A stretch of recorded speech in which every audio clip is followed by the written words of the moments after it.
Guys, dati napapanood ko lang to sa FYP ko.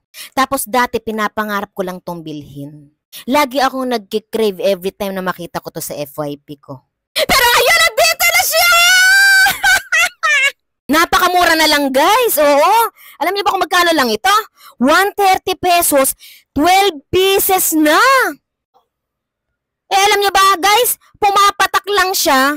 Kasi kapag sa live ko kayo bumili, naka-live ako ngayon, live na live ako ngayon, 103 pesos na lang ang isang ganito. Pumapatak na 8 pesos lang ang isa.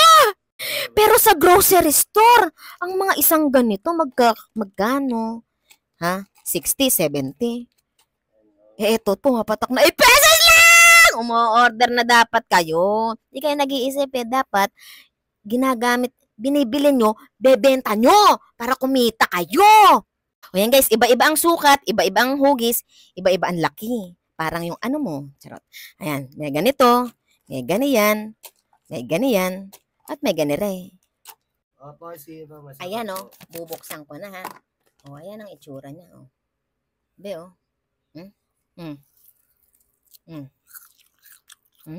Sarap. Pwedeng pang ASMR, pang mukbang.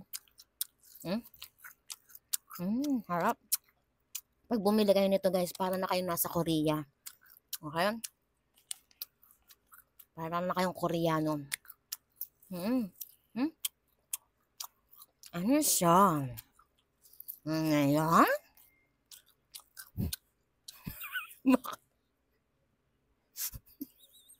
Seryoso na iso. Seryoso na po isa. Diba? Napakasarap guys. Matamis siya, na maanghang, na medyo maalat, pero napakalinamnam. Harap. Bumili na kasi kayo. Huwag na kayo magpatumpik-tumpik pa. Ang anghang! Ha? Huwag na kayo magpatumpik-tumpik na, bumibili na dapat kayo. Kasi mura lang yan. Okay? Bumili na kayo sa Yellow Basket. Bumili na kayo! Masyadong lumakas yung boses ko. Bumili na kayo guys ha. Pag di kayo bumili nito, iiyak ako. Iiyak ako.